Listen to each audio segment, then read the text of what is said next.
नमस्कार मित्रों, स्वागत है हमारे YouTube channel positive life inspired में।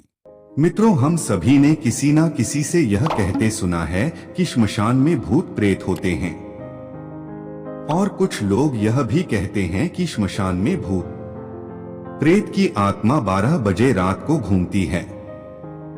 मित्रों, चलो जानते हैं महात्मा बुद्ध जी से श्मशान में भूत होते हैं या नहीं, एक कहानी के माध्यम से।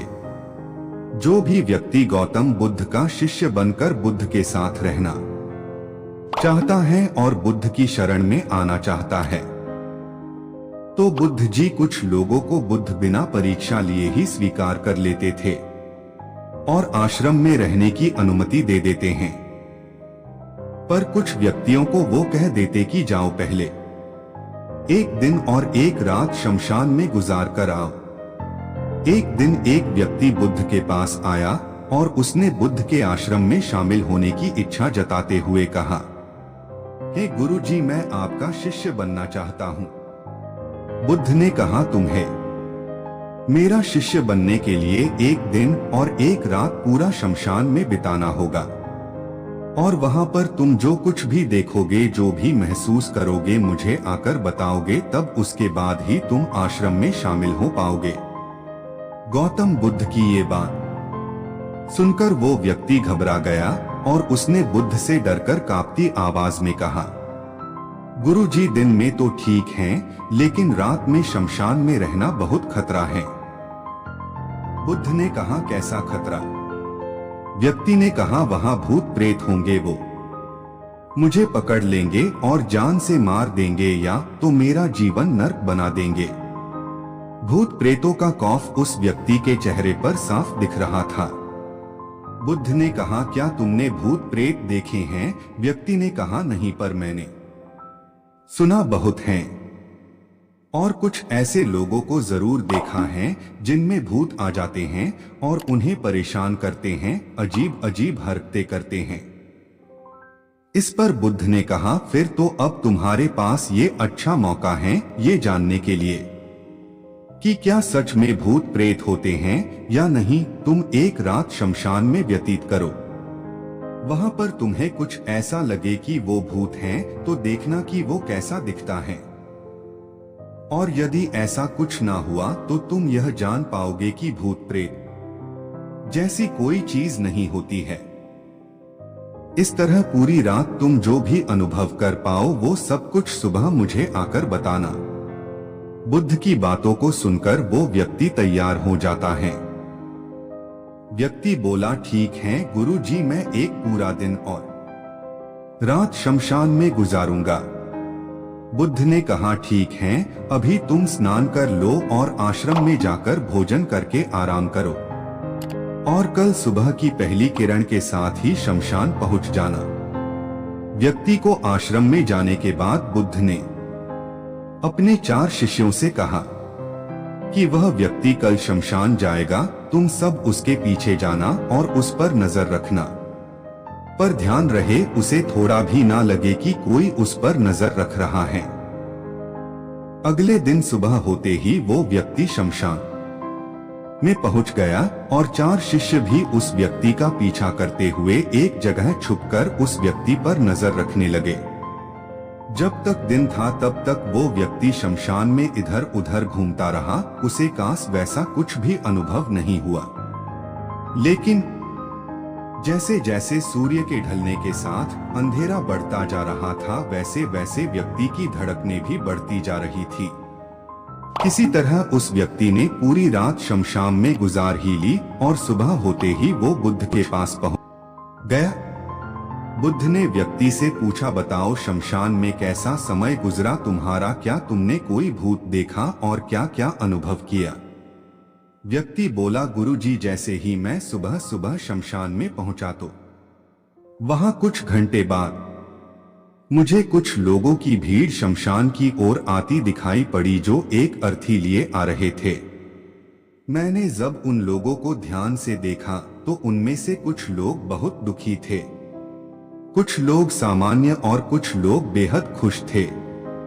वो लोग उस मरे हुए इंसान के बारे में बोल रहे थे कि इस व्यक्ति ने बहुत अच्छे कर्म किए हैं, बहुत किस्मत वाला है ये। इसके बाद उस मरे व्यक्ति के बेटे ने अपने वृद्ध पिता की चिता को अग्नि दी। अर्थी के साथ शमशान आए लोग कुछ देर वही खड़े रहे। चिता प्रचंड आग की लपटों से धू धू करके जलती रही और सभी लोग मायूस खड़े होकर जलती चिता को देख रहे थे। जैसे जैसे चिता की आग धीमी होने लगी, वहां पर मौजूद लोग भी वहां से जाने लगे और थोड़ी देर बाद वहां पर 2 और अर्थी आई, जिसमें एक अर्थी किसी अमीर व्यक्ति की थी जो तरह तरह के फूलों से बहुत सजी धजी थी। उस अर्थी के आसपास बहुत से लोग भी थे और दूसरी अर्थी एक गरीब व्यक्ति की थी जो बेहद साधारण सी थी और उसके आसपास गिने चुने ही लोग थे। अमीर व्यक्ति की चिता चंदन की लकड़ी पर जलाई गई, जबकि गरीब व्यक्ति की चिता साधारण लकड़ियों पर जलाई गई। पहले अमीर व्यक्ति की चिता को जलाया गया क्योंकि वो अमीर था। उसके बाद गरीब व्यक्ति की चिता जलाई गई। दोनों व्यक्तियों की चिताएं जब जल गई तो सभी लोग शमशान से चले जाते हैं, लेकिन मैं वहीं खड़े चिताओं को देखता रहा। अब बुद्ध ने कहा, तुमने उनकी चिताओं को देखकर क्या समझा और क्या अनुभव किया? व्यक्ति ने कहा, गुरुजी, दोनों की चिताएं एक समान थी, दोनों के ही शरीर उन चिताओं में समान तरीके से ही जले। उसके बाद जब सब कुछ जलकर राख में बदल गया तो वो राख भी एक समान ही थी। गुरु जी, उसके बाद वहां पर एक महिला की अर्थी आई। उस औरत का पति बहुत दुखी था, फूट फूट कर रो रहा था। अर्थी के साथ शमशान में आए बाकी लोग भी बहुत दुखी थे। वो सभी उसके पति को दिलासा दे रहे थे कि गुरुजी, मैंने उसमें देखा कि बहुत से लोग काफी बुद्धिमान थे, वो ज्ञान की बातें कर रहे थे। मैंने ध्यान से उनकी बातों को सुना तो वो बोल रहे थे कि अर्थी की सवारी करते हुए एक दिन तो सबको यहाँ आना ही है। जीवन हमें इंसानियत और परोपकार से जीना चाहिए, अधर्म, कर्म और पाप से दूर रहना चाहिए। किसी को कभी कष्ट नहीं देना चाहिए। धन के पीछे हमेशा भागकर जो हम अपने जीवन का सुख चैन गवा बैठते हैं और अंत में जो भी धन इकट्ठा करते हैं वो सब कुछ तो यहीं धरे का धरा रह जाता है। गुरुजी, उसके बाद शमशान में कोई अर्थी नहीं आई। इस पर बुद्ध ने पूछा कि तुम सारी रात वहां रहे तो क्या कोई भूत प्रेत तुम्हें दिखा? व्यक्ति बोला, नहीं, वहां मुझे कोई भूत प्रेत नहीं दिखा, बल्कि मन में एक डर तो था, पर सच कहूं तो पूरी रात मैं अपने आप से ही डरता रहा। कभी हवाओं से हिलने वाले पत्तों की आवाजों से डरता रहा तो कभी वहां आसपास मौजूद जीव जंतुओं की आवाजों से डरता रहा। सारी रात दहशत में रहा, लेकिन पूरी रात में मुझे कोई भूत प्रेत नजर नहीं आया। बुद्ध ने उस व्यक्ति से कहा, ठीक है, अब तुम जाओ और आश्रम में आराम करो, कल फिर तुम्हें पूरा एक दिन और रात शमशान में बिताना होगा। अब वो व्यक्ति ये सुनकर बोला, आप कैसी बात कर रहे हैं गुरुजी? आपके ही कहने पर कल पूरा दिन और पूरी रात मैं शमशान में पड़ा रहा। वो समय मैंने कैसे काटा है मैं जानता हूँ, अब मैं दोबारा वहां नहीं जाऊंगा। बुद्ध ने कहा, देखो, जो काश चीज तुम्हें वहां जाकर मिलनी थी वो तुम्हें अभी तक नहीं मिली है। जब तक वो चीज तुम्हें नहीं मिल जाती मैं तुम्हें अपना शिष्य नहीं बना सकता।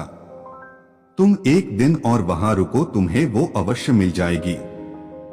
व्यक्ति बोला, ठीक है, मैं कल एक दिन और रात और व्यतीत कर लूंगा शमशान में। अगले दिन सुबह वो व्यक्ति बुद्ध का आशीर्वाद लेकर फिर से शमशान पहुंच गया। एक पूरा दिन और रात बिताकर वो व्यक्ति अगली सुबह फिर बुद्ध के पास पहुंचा, लेकिन इस बार उस व्यक्ति के चेहरे पर एक अलग ही तेज था, एक अलग ही खुशी झलक रही थी, मानो उसे वो मिल गया हो। लेकिन बुद्ध उसके मुंह से सुनना चाहते थे, इसलिए बुद्ध ने एक ही सवाल पूछा कि क्या तुम्हें वो चीज मिली? व्यक्ति बोला, हाँ गुरुजी, मुझे वो मिल गई। बुद्ध ने पूछा कि बताओ तुम्हें वहाँ क्या मिला। व्यक्ति ने कहा, गुरुजी, मैंने जीवन का अर्थ समझ लिया है। मैंने वहाँ देखा कि कुछ लोग शाम को मुझे अर्थी पर लेकर आ रहे हैं। मुझे 4 लोगों ने अपने कंधों पर उठा रखा है और मेरे पीछे कुछ 20-25 लोग रोते बिलखते चल रहे हैं। मेरे पिता अर्थी के आगे आगे चल रहे हैं और कुछ लोग राम नाम सत्य बोलते हुए मेरे ऊपर फूल फेंक रहे हैं। मेरे सभी रिश्तेदार बहुत दुखी थे। भीड़ में मौजूद कुछ लोग तो सिर्फ दुखी होने का नाटक कर रहे हैं, कुछ लोग मेरे पिता को दिलासा दे रहे हैं। तभी कुछ देर बाद मेरी अर्थी को जमीन पर रख दिया गया और मेरे शरीर को उठाकर चिता पर लिटा दिया गया। मैं ये सब दृश्य अर्थी पर लेटे हुए देख रहा था। मैंने उस अर्थी से उठना चाहा पर उठ नहीं सका। मैं सांस लेना चाहता था पर सांस नहीं ले पा रहा था। मैं पूरी तरह से असमर्थ और विकलांग की तरह था क्योंकि मेरे अंदर सांस नहीं थी। मैं अपने पिता को गले लगाना चाहता था लेकिन मैं उठ नहीं सकता था। मैं अपने भाई को गले लगाकर ये कहना चाहता था कि तुम अपना और माता पिता का ध्यान रखना। घर व परिवार की जिम्मेदारी अब तुम्हारे ऊपर है। इसे बखूबी निभाना, इससे मेरी आत्मा को शांति मिलेगी। कुछ समय बाद मेरा मुंह कपड़े से ढक दिया गया और शरीर के ऊपर कई लकड़ियां रख दी गई। मुझे अब कुछ भी दिखाई नहीं दे रहा था। फिर उसके बाद मुझे अत्यंत गर्मी महसूस हुई। मुझे एहसास हुआ कि मुझे अब जलाया जा रहा है। धीरे धीरे लकड़ियों के साथ साथ मेरा पूरा शरीर जलने लगा। मेरा दम घुट रहा था। मैं उठना चाहता था। आखिर आग ने प्रचंड रूप ले लिया और धीरे धीरे मैं भी उस अग्नि में पूरी तरह खो गया।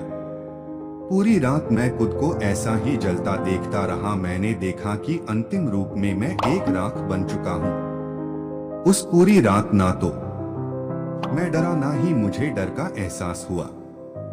जब आंखें खुली तो एक तीव्र रोशनी मेरे आंखों पर पड़ी। मैंने देखा कि ये तो मैं हूँ, वो भी शरीर के साथ। मुझे बहुत खुशी का अनुभव हुआ। उसके बाद मेरे मन से ना जाने कितने ही भ्रम समाप्त हो गए और मैं आपके पास आ गया। बुद्ध मुस्कुराए और बोले कि तुम अब आश्रम में शामिल हो सकते हो क्योंकि तुमने अब ज्ञान रूपी उस बीज को प्राप्त कर लिया है जिसमें शरीर को भूलकर स्वयं को जानने की इच्छा होती है। इसी ज्ञान की प्राप्ति के लिए मैंने तुम्हें शमशान भेजा था, जहां अंततः तुमने ये जाना कि शरीर नश्वर है, नेत्रों से दिखने वाली हर चीज नश्वर है। शमशान आने वाला हर व्यक्ति